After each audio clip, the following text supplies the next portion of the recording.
السلام علیکم پیارے دوستو، آج ہم سیرت النبی کے پارٹ نمبر 18 نشر کرنے جا رہے ہیں، جس کا عنوان ہے مشرکین کے مطالبات۔ ایک مشرک کہنے لگا، آپ اسی طرح کھانا کھاتے ہیں جس طرح ہم کھاتے ہیں، اسی طرح بازاروں میں چلتے ہیں جس طرح ہم چلتے ہیں، ہماری طرح ہی زندگی کی ضروریات پوری کرتے ہیں، لہٰذا آپ کو کیا حق حاصل ہے کہ نبی کہہ کر خود کو نمایاں کرے؟ اور یہ کہ آپ کے ساتھ کوئی فرشتہ کیوں نہیں اترا جو آپ کی تصدیق کرتا؟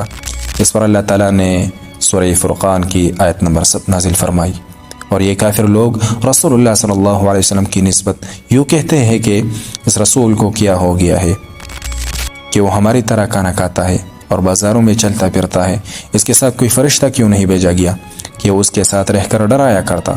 اس کے پاس غیب سے کوئی خزانہ آ پڑتا، یا اس کے پاس کوئی غیبی باغ ہوتا جس سے یہ کھایا کرتا؟ اور ایمان لانے والوں سے یہ ظالم لوگ یہ بھی کہتے ہیں کہ تم ایک بے عقل آدمی کی راہ پر چل رہے ہو۔ پھر جب انہوں نے یہ کہا کہ اللہ تعالیٰ کی ذات اس سے بہت بلند ہے کہ وہ ہم ہی میں سے ایک بندے کو رسول بنا کر بھیجے، تو اس پر اللہ تعالیٰ نے سورہ یونس کی آیت نازل فرمائی کہ ان مکہ کے لوگوں کو اس بات سے تعجب ہوا ہے کہ ہم ان میں سے ایک شخص کے پاس وہی بھیج دے کہ سب آدمیوں کے اللہ کے احکامات کے خلاف چلنے پر ڈرائے، اور جو ایمان لے آئے انہیں خوشخبری سنا دے کہ انہیں اپنے رب کے پاس جا کر پورا رتبہ ملے گا۔ اس کے بعد ان لوگوں نے آپ صلی اللہ علیہ وسلم سے کہا، ہم پر آسمان کے ٹکڑے ٹکڑے کر کے کرا دو، جیسا کہ تمہارا دعویٰ ہے کہ تمہارا رب جو چاہے کر سکتا ہے۔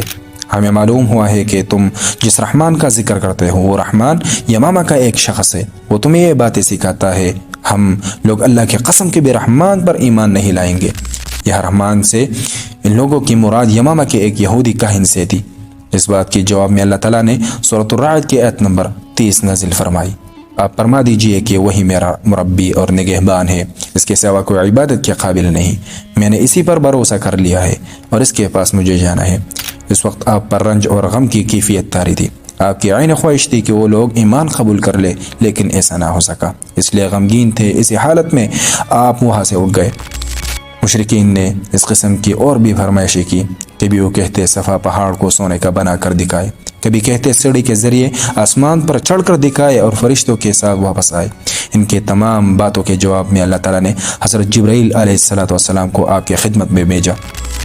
انہوں نے آ کر کہا، اے محمد صلی اللہ علیہ وسلم، اللہ تعالیٰ آپ کو سلام فرماتے ہیں اور فرماتے ہیں کہ اگر آپ چاہے تو صفا پہاڑ کو سونے کا بنا دیا جائے، اسی طرح ان کے جو مطالبات ہیں ان کو بھی پورا کر دیا جائے، لیکن اس کے بعد یہ لوگ ایمان نہ لائیں تو پھر سابقہ قوم کی طرح ان پر ہولناک عذاب نازل ہوگا، اس عذاب کہ آج تک کسی قوم پر نازل نہیں ہوا ہوگا، اور اگر ایسا نہیں چاہتے تو میں ان پر رحمت اور توبہ کا دروازہ کھلا رکھوں گا۔ یہ سن کر آپ نے عرض کیا، باری تعالیٰ آپ اپنی رحمت کا اور توبے کا دروازہ کھلا رکھے۔ دراصل آپ جانتے تھے کہ قریش کے یہ مطالبات جہالت کی بنیاد پر ہے، کیونکہ یہ لوگ رسولوں کو بھیجنے کی حکمت کو نہیں جانتے تھے۔ رسولوں کا بھیجا جانا تو دراصل مخلوق کا امتحان ہوتا ہے تاکہ وہ رسولوں کی تصدیق کرے اور اب تعالیٰ کی عبادت کرے۔ اگر اللہ تعالیٰ درمیان سے سارے پردے ہٹا دے اور سب لوگ آنکھوں سے سب کچھ دیکھ لے تو پھر تو انبیاء اور رسولوں کو بھیجنے کی ضرورت ہی باقی نہیں رہتی، اور غیب پر ایمان لانے کا کوئی معنی ہی نہیں رہتا۔ مکہ کے مشرکین نے 2 یہودی عالموں کے پاس اپنے آدمی بھیجے۔ یہ یہودی عالم مدینہ میں رہتے تھے۔ دونوں قاصدوں نے یہودی عالموں سے ملاقات کی اور ان سے کہا، ہم آپ کے پاس اپنا ایک معاملہ لے کر آئے ہیں۔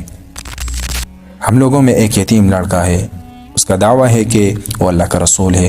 یہ سن کر یہودی عالم بولے، ہمیں اس کا حلیہ بتا۔ قاصدوں نے نبی اکرم صلی اللہ علیہ وسلم کا حلیہ مبارک بتا دیا۔ تب انہوں نے پوچھا، تم لوگوں میں سے کن لوگوں نے ان کی پیروی کی ہے؟ انہوں نے جواب دیا، کم درجے کے لوگوں نے۔ اب انہوں نے کہا، تم جا کر ان سے 3 سوال کرو، اگر انہوں نے ان 3 سوال کے جوابات دے دیے تو اللہ کے نبی ہے، اگر وہ جواب نہ دے سکیں تو پھر سمجھ لینا وہ کوئی جھوٹا شخص ہے۔